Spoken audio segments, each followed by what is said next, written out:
Good morning, Dirty Maintenance Nation. I hope everyone had a good Christmas, and I want to wish everyone a happy new year. On this vlog, I want to talk about a question I get asked frequently. Is there good money in the apartment industry? Being a maintenance technician, and in my opinion, yes, there is. The average pay is $15 to $22 an hour. That's good pay in my opinion. And with time and a half, if you get overtime, there's time and a half. In most companies, every company I've worked for had time and a half. So yeah, there's good money in this industry. If you're a good tech though. And we're always looking for good people, good technicians, because especially nowadays that a property's reputation can get ruined with the push of a button.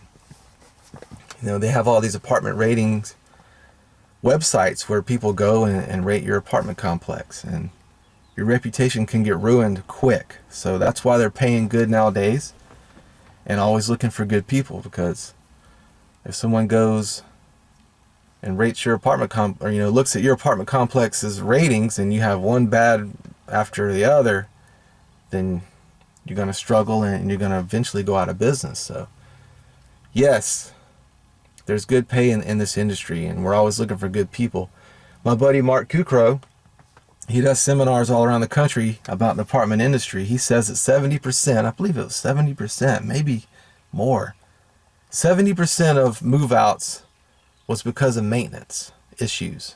Things not getting fixed right, things, sloppiness. And that's not very good, That'll sink an apartment complex quick. And so we're always looking for good guys or good girls, good maintenance. And I think the misconception is that we're janitors. We're just glorified janitors, and we're not. We're service technicians. Not that there's anything wrong with being a janitor. By God, if you clean toilets and bathrooms, make sure the world knows you're there. Do the best job you can. But we're not. We're service technicians.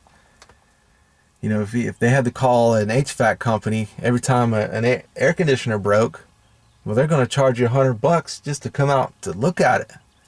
Plumbers as well. So we're service technicians that are in-house. I personally know guys that make $25 to $30 an hour with time and a half for their overtime.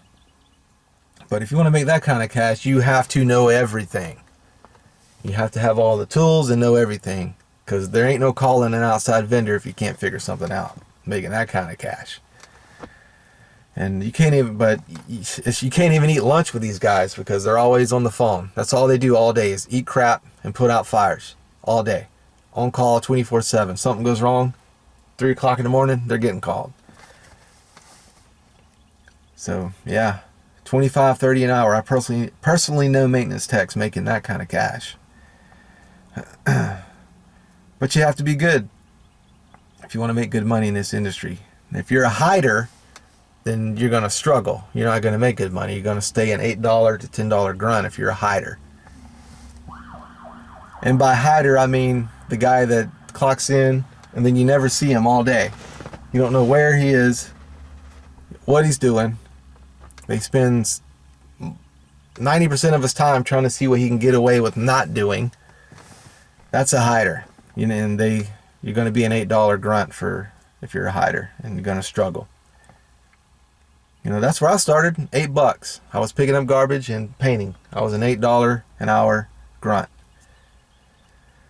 And I was like, man, this is terrible. I got to figure out a way to get out of this. So I started learning, watching, the supervisor, just grabbing work orders out of the bin. No one had to tell me. I was just grabbing whatever was in there and going to figure it out.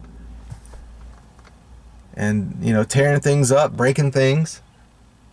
But I figured it out. I figured out what not to do, and it got better and better. 4 years later, I was making $15.50 and supervising a 100-unit apartment property.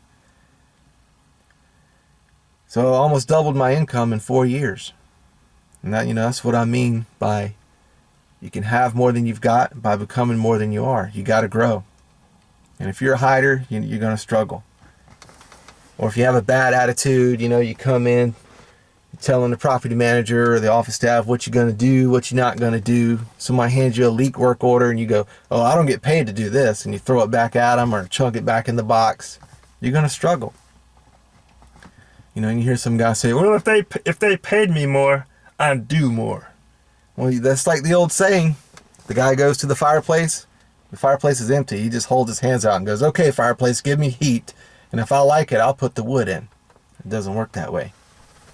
Not in this industry. You got to show that you can do more to get more. You got to chop the wood, put in the work, then you'll get the heat on the back end of it. That's how this industry works. So, but yeah, there is good money in this industry if you're good and you want to learn.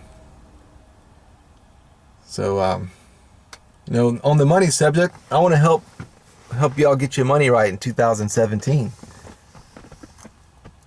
I've got a subscriber. His name is Fam High. What's up, Fam High? Hello.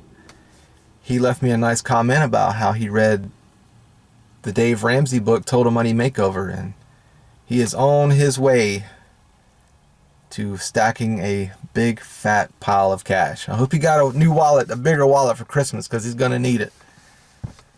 And it's a stress reliever. You know, you come in with a better attitude when you got a few $1,000s in the bank saved up. You know, and if you want to start off slow here, I'm going to put up this picture here. Start off doing this. Start January 1st, put your first dollar in your savings. I don't go all the way to 52. Personally, me and my wife stop at 30. When we get to 30, we finish out the year at 30, and we still end up with $2,225 in the bank or something like that. So it's around that. And that's still a big, nice chunk. You know, we use it for vacations, we pay for Christmases, whatever you want to do with it. But just start somewhere.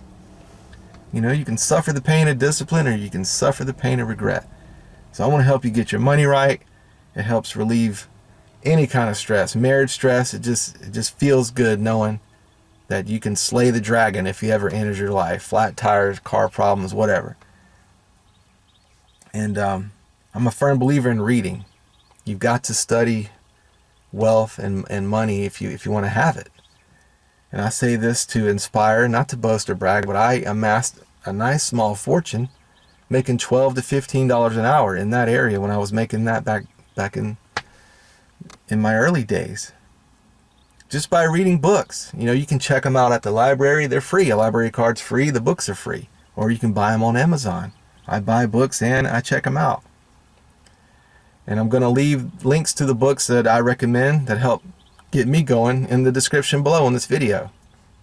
Alright, I want to end this vlog by thanking all my subscribers. Thank you so much. I still love interacting with you guys.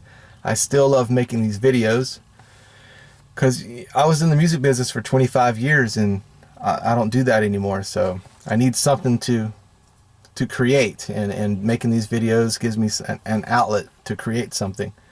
You know, the music that you hear is my music. The rock song you hear at the beginning and the end, that's me playing and singing. And since I don't do music anymore, I need an outlet. And the Dirty Maintenance Show gives me an outlet. And it's hard work.